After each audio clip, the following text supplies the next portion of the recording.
Welcome back to Western Tales Official.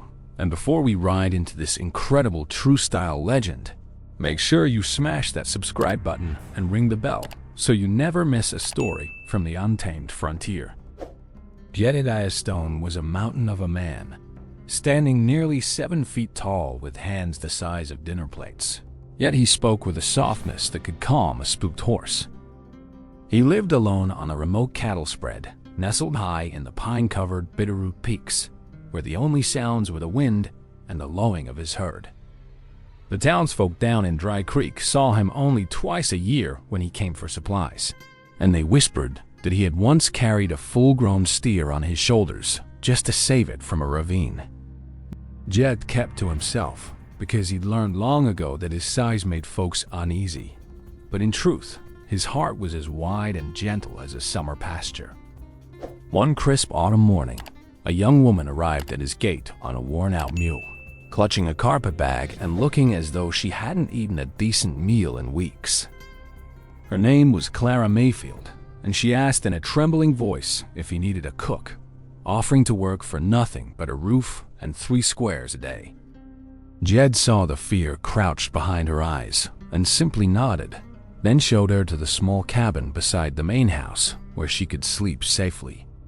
Within a week, Clara had transformed his dusty kitchen into a warm haven filled with the smell of fresh bread and simmering stew. Jed found himself looking forward to mealtimes, not just for the food, but for the way her quiet hums filled the silence he hadn't realized was lonely. She never spoke much about her past, and he never pressed, respecting the invisible fence she had built around certain memories. One evening, as she set a plate of venison and potatoes before him, the lamplight fell across her face, and Jed froze with his fork halfway to his mouth. There, fading to a yellowish purple on her left cheek, were the unmistakable marks of 4 fingers and a thumb someone had struck her hard and recently. Yet's voice came out lower than usual, a rumble like distant thunder, as he asked, "Clara, who put that handprint on your face?" She flinched and tried to turn away, mumbling something about bumping into the barn door, but her lie was as thin as a prairie creek in August. He set down his fork very carefully, afraid his own strength might splinter the table if he let his sudden anger leak into his movements. Rising slowly, he crossed to where she stood frozen by the hearth and tilted her chin upward with a finger as gentle as a feather. "I've seen every mark that life can carve into a person," he said quietly, "and that there is a man's hand, not a doorframe." Clara's composure shattered, and she pressed her apron to her mouth as tears spilled over her cheeks, the secret finally too heavy to carry alone. Through broken sobs, she told him that her former betrothed, Vernon Hatch, the arrogant son of the richest land baron in the valley, had tracked her to the ranch that very afternoon. Vernon had demanded she return with him to Dry Creek, and when she refused, he'd struck her across the face so hard, her ears rang, hissing that she belonged to him. He threatened to return with a crew of hired men and burn Yet's ranch to the ground, along with anyone who dared to shelter a runaway bride. Clara had hidden in the root cellar until she heard his horse ride away, too ashamed and terrified to tell Jed what had happened until the bruises gave her away. Jed listened without interrupting, but a quiet fire kindled in his chest, a cold and patient flame that had nothing to do with rage and everything to do with resolve. When her story ended, he simply said, "You're under my roof now, and no man will lay a hand on you again. That's a promise I aim to keep." He asked her where Vernon was likely to be, and Clara admitted he always spent his evenings at the Silver Spur Saloon, drinking whiskey and bragging about his daddy's money. Jed told her to bolt the door and wait. Then he stepped into the frosty night air, his breath forming plumes like the steam from an engine gathering power. In the barn, he saddled his massive black gelding, Goliath, a horse bred to carry a man of his unusual size without faltering. The moon was high and swollen by the time he guided Goliath down the winding mountain trail, the only sound the rhythmic creak of leather and the crunch of hooves on stone. Clara watched from the window, her heart a frantic bird in a cage, torn between gratitude that someone believed her and dread of what might happen if Vernon's cruelty won.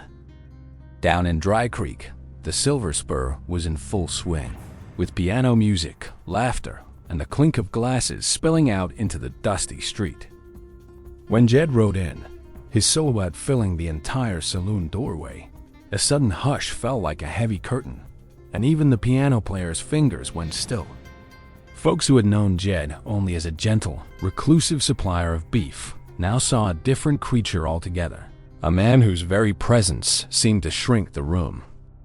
He scanned the smoky interior until his eyes landed on a slender, well-dressed young man lounging near the faro table with a glass of rye in his hand.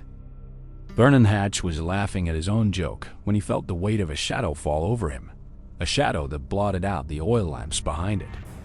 Jed placed one heavy hand on Vernon's shoulder, and though he applied no more pressure than a friend might, Vernon's knees nearly buckled from sheer surprise. "I believe you left something on my cook's face this afternoon," Jed said, his tone so eerily calm that every bystander leaned in to catch the words. Vernon tried to bluster and pull away, but Yet's grip tightened just enough to remind him that a man who can wrangle a steer barehanded doesn't need to shout. "You will apologize to the lady in writing, sign away any notion of a claim, and be on the morning stagecoach out of this territory," Jed continued, as if discussing cattle prices. A nervous titter ran through the crowd, but it died the moment Yet's gaze swept the room, making it clear that this was not a negotiation but a final decree. Vernon's face went from red indignation to pale terror when he realized that none of his usual bought and paid for friends were stepping forward to intervene. The sheriff, a pot-bellied man named Crowley, who owed his position to the Hatch family's money, pushed through the crowd with one hand on his revolver. "Now see here, Stone," Crowley started, his voice cracking as he took in the sheer bulk of the man confronting him. "You can't just come in here and threaten a respected citizen." Jed didn't raise his voice, but he did raise his other hand, palm out, and said, "This respected citizen struck a defenseless woman for saying no, and I'm merely asking him to make it right."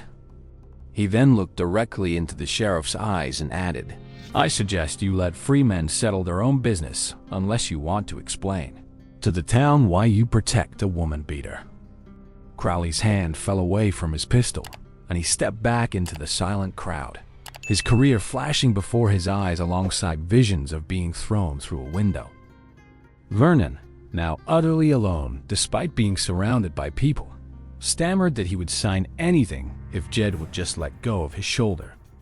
Jed motioned to the bartender for paper and a pen, then dictated a simple confession stating that Vernon Hatch had assaulted Clara Mayfield and relinquished all ties to her forever. He also made Vernon write a separate promise to leave the territory by sunrise and never trouble Clara or Yet's ranch again, witnessed by the bartender and the town preacher who happened to be present. When Vernon's shaking hand finally scrawled his name, Jed folded the papers carefully and tucked them into the inside pocket of his sheepskin coat. The silence in the saloon was so profound that you could hear the flame in a lantern sputter, and every man there knew they had just witnessed something they would tell their grandchildren. Jed escorted Vernon out into the cold street and marched him straight to the stagecoach office, where he purchased a one-way ticket to Omaha with Vernon's own money. Vernon boarded the coach that departed with the first gray light of dawn, his face a mask of humiliation and disbelief, never once looking back at the town he had terrorized. As the coach rattled away, a slow murmur began to spread through Dry Creek, a murmur that mixed awe with a healthy dose of newfound respect for the quiet giant from the mountains. By noon, the story had twisted into a dozen different versions, but the heart of it remained the same. Jed Stone had walked into the lion's den and walked out with the lion on a leash.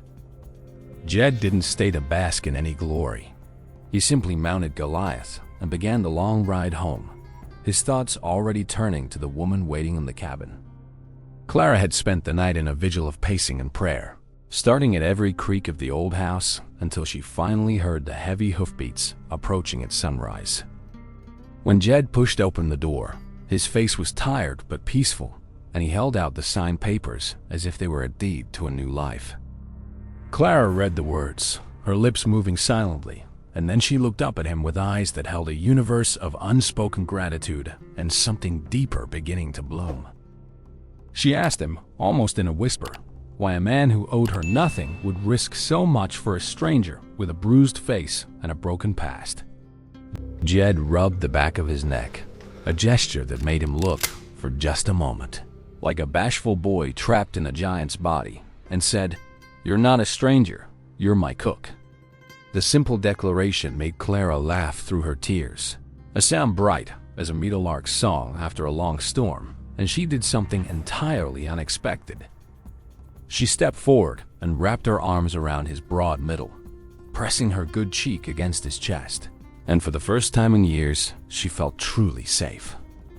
Jed stood frozen for a heartbeat before his massive arms folded around her with the tenderness of a man cradling a newly hatched chick.